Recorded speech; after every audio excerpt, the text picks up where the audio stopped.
What's up everybody, it's Sean here and we've made it. It's the end of 2021, which means it's time for my annual countdown of my top sneaker pickups of the year. And after going through my list of hundreds of pickups, it was incredibly difficult to narrow it down to 20. I did my best and hopefully you guys somewhat agree with my list. So kicking off the list at number 20, we have the Soleil Bembury New Balance 2002R Water Be the Guide.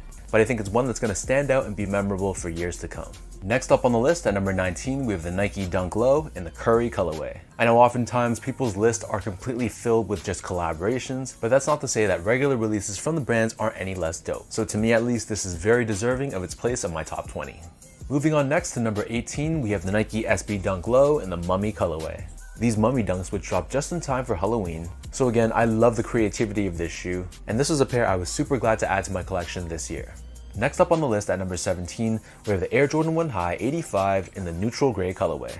And this is the first 85 cut Air Jordan 1 that was pretty readily available, especially when you compare it to the previous two 85 high releases. Moving on with number 16, we have the Union Air Jordan 4 in this taupe haze colorway. Some people absolutely love it, while there's a lot of people that also hate it. I think all of them look pretty fire when you unstitch the tongue, and I think Union did a great job with this colorway. Next up on my list at number 15, we have the Nike SB Dunk Low in the Street Hawker colorway. I love the variation of the materials, the textures, the colors, and I think somehow just putting them all together, they really do work. Moving on next to number 14, we have the Air Jordan 1 High in this University Blue colorway. I personally thought it was beautiful. It has just enough balance of color while being a little bit muted, and the quality of the materials I thought were definitely on point. Moving on, next up on my list, this might be a bit of a controversial take, but at number 13, we have the Prada Air Max 1 in this Noise Aqua colorway. So kudos to Prada and kudos to Nike for giving us a very accessible collaboration and one that was beautifully done as well. Moving on to number 12, we have the Off-White Nike Dunk Low Lot 1. Yes, it wasn't the most accessible colorway of the 50, and I know his concept of 50 pairs that kind of look the same to each other was heavily ridiculed throughout its release, but it seems like a lot of people were able to score at least one of the 50, which is honestly just great to see. Moving on to number 11, we have the Adidas Yeezy Foam Runner in the Sand colorway. While I don't know necessarily how long this trend will last, as of right now at least, I love these on feet. They feel great, they're super airy for the summer, and if you're able to grab these for retail, the price point isn't bad at all either. So now we've reached our halfway mark and we're at number 10. And kicking off the list at number 10, we have the Aimé Leon Dore New Balance 550 in this yellow and green colorway. This has the perfect classic ALD look, and I personally thought that the material quality on the shoe was on point, and I love the whole retro aesthetic of the colorway and the silhouette. Moving on next to number 9, we have the A Ma Manière Air Jordan 1 Airness. This might be ranked a lot lower on my list than yours, but again, this is just my personal opinion. I think this is easily one of the best Jordan releases to drop this year, and it's definitely a collaboration that really makes you think. And to add to that, I believe the release of these shoes were very fair, and a lot of people were able to grab these who wanted them. Next up at number 8, we have the Joe Freshgoods 990 V3 Outside Close. And this is one of those shoes that when I first saw images of this shoe online, I knew without a doubt that this was going to be a top 10 sneaker of the year. Moving on next to number 7, we have the Fragment collaboration with Travis Scott and Jordan Brand on the Air Jordan 1 High.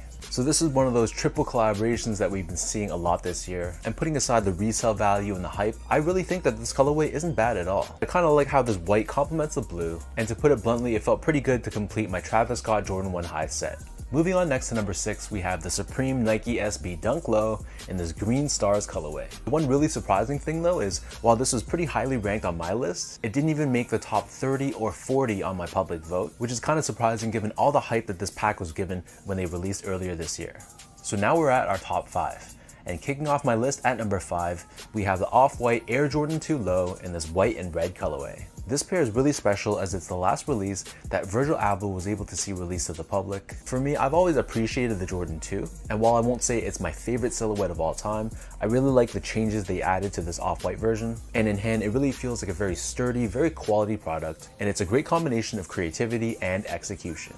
Next up at number 4, we have the Para SB Dunk Low Abstract Art. In another year full of dunk releases, this one stood at the top. In my opinion, this is a beautifully executed and a beautifully designed SB Dunk Low, and I can really see this being a future classic years down the road. So now we're at our top 3, and rounding out the list at number 3, Of course, we have a New Balance release, and no other New Balance release topped this one, the 2002R Refined Feature or Protection Pack. Not only was this not a collaboration and it was technically supposed to be a general release, but I gotta give credit to the 2002R silhouette for being one of the most comfortable shoes in my rotation. So not only does it check off the comfort side of things, but the design of this shoe is just absolutely incredible. Paired up with a more versatile and understated colorway, which makes this easily my favorite New Balance release this year. So sitting in the number 2 spot, the first runner-up of my top 20 pickups of the year goes to the Fragment Travis Scott Air Jordan 1 Low. Between this one and the high top that released, I think a lot of people agree with me that the lows were just a better colorway all in all. I just think the color blocking on this shoe was just better done than the high tops. And we all know how popular the Air Jordan 1 Low silhouette has been this year, and you can say that this collaboration definitely helped boost its popularity. So now we're left with one.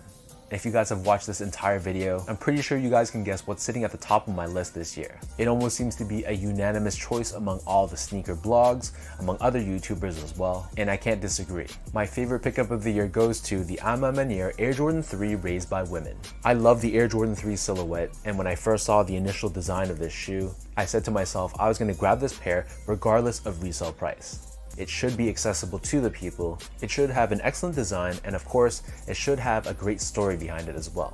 So I think the A Ma Maniére Jordan 3 checks off all those boxes, and I love how this was available from the smallest of sizes for babies to the largest men's sizes as well. This is one of those rare pairs that I had to grab 2 pairs of. And the fact that I was able to grab it for retail just speaks volumes to the type of release that this was. So this was the easy, no-brainer shoe of the year for me, and it seems like many people in the sneaker community also agree. Thank you for supporting me and for showing me love in my videos, on my IG, all that stuff throughout the year. Without you guys, this channel would be nothing, so all the love and much appreciated. So until next time, hope you guys have a safe and happy holiday season, and I'll catch you guys all in my next video.